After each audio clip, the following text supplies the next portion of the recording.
Have you ever been afraid of anything? When I was younger, I was very afraid of the dark, especially when lights would come by my window. I don't know, I thought somebody was going to come out and grab me, get in the window, but I was very, very afraid. Some people are afraid of dogs. Have you known anybody like that? I know a girl who's frightened of cats. In fact, I invited her over for supper, and she was so afraid because we had 3 cats inside the house. She didn't even want to sit down and eat. Finally, she calmed down enough to do that. My mother is petrified of lightning storms. In fact, when I was growing up, if there was a lightning storm in South Florida where we lived, we had to go into the hallway with all the doors closed and sit there until the lightning storm was past. Because when my mother was younger, lightning had struck a church that she was in, and the cross on top of the church had actually been struck, and it fell through the roof. So she was very frightened. The Bible talks a lot about fear. In fact, fear is mentioned 326 times in the Bible.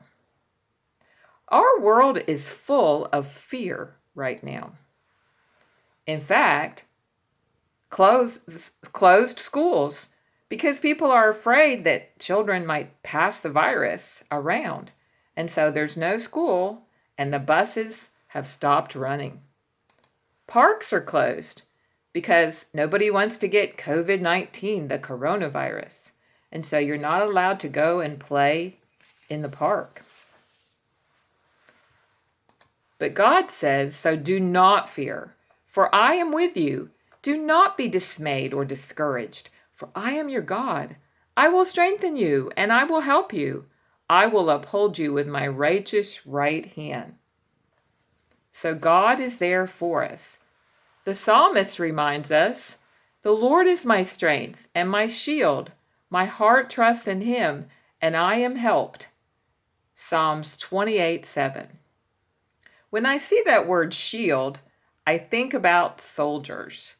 You know, soldiers had shields, and the soldiers kind of all looked alike. And so what they would do is that they would paint their shield.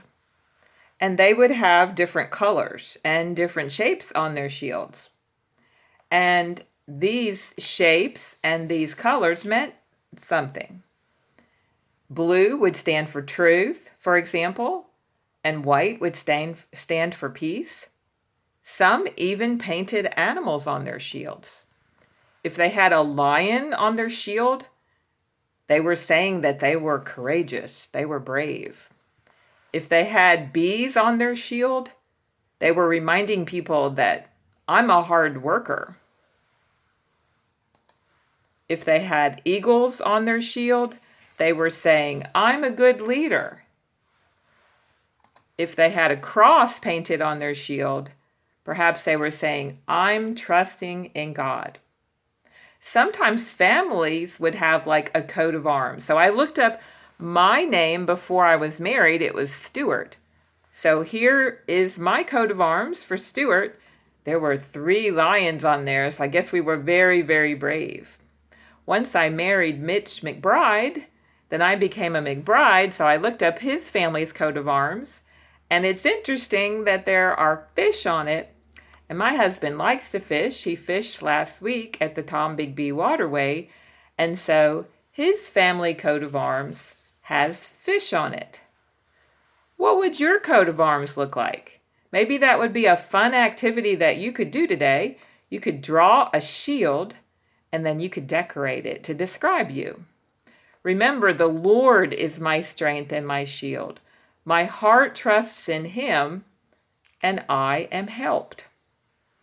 Not only is God your strength and your shield, or he wants to be your strength and shield if you'll let him, he was also strength and a shield for people in the Bible. Can you think of people in the Bible who were afraid? Maybe people who God asked to do hard things? When I think of that question, I think about people like Noah. God asked him to build a boat, a huge boat. He had never built a boat before. And he told him it was going to rain. He had never seen rain before because before this time, the world had been watered through a mist. But God told him he was going to utterly destroy the world because of people's wickedness. And Noah trusted in God and trusted in God's wisdom, and he was able to build a huge ark ship. And God filled that ship with the animals. And so Noah trusted in God and believed that he would do what he said. When I think of fear, I think of Moses. Moses was out in the desert watching his sheep one day, and God spoke to him through a burning bush that didn't burn up. And God gave him a difficult assignment, a difficult job. He said he wanted him to lead the children of Israel out of Egypt. Well, there were thousands of them. And Moses was afraid. He didn't want to do it. And God said, I will be with you. Do not be afraid. And so Moses took the job.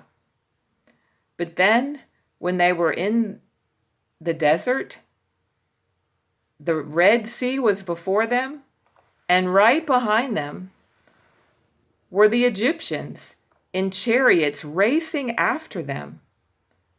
And Moses prayed and said, do not be afraid, he told the people. The Lord will be with you. The Lord will save you. And the Lord did. The Lord parted the Red Sea, and the Israelites marched through. And then just in the nick of time, God destroyed their enemies. He was with them. He protected them. And just like he was their strength and shield, he wants to be your strength and your shield, if you'll let him. But have you made the Lord captain of your life? Have you admitted that you're a sinner? Have you trusted in the Lord and what he did on the cross for you? And have you let him become in charge of your life? You need to pray and do that, so that he will be your strength and your shield. If you've never done that, you need to do that. When I think of the Lord as my strength and my shield and my captain, I think about a time when we were on the way home from a birthday party, and it was dark, and suddenly our lights went out. We had no lights on our car, and I was frightened, and I prayed, and just as I prayed, we looked up and there was an AutoZone. God had provided a place for us to find headlights. They had just what we needed, and a man in the store even offered to put them on for free. The Lord was our strength and our shield. And the Lord wants to be your strength and shield too. Remember, a fun activity that you can do is to make your own coat of arms today. And another thing that you could do is to try to memorize this verse.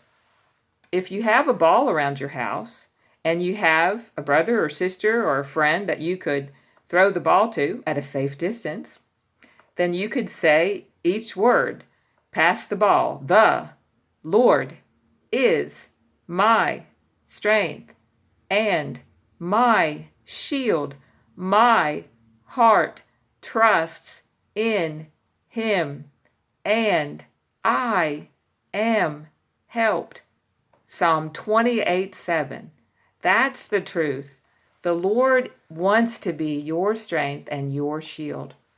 So don't be afraid. Trust in the Lord.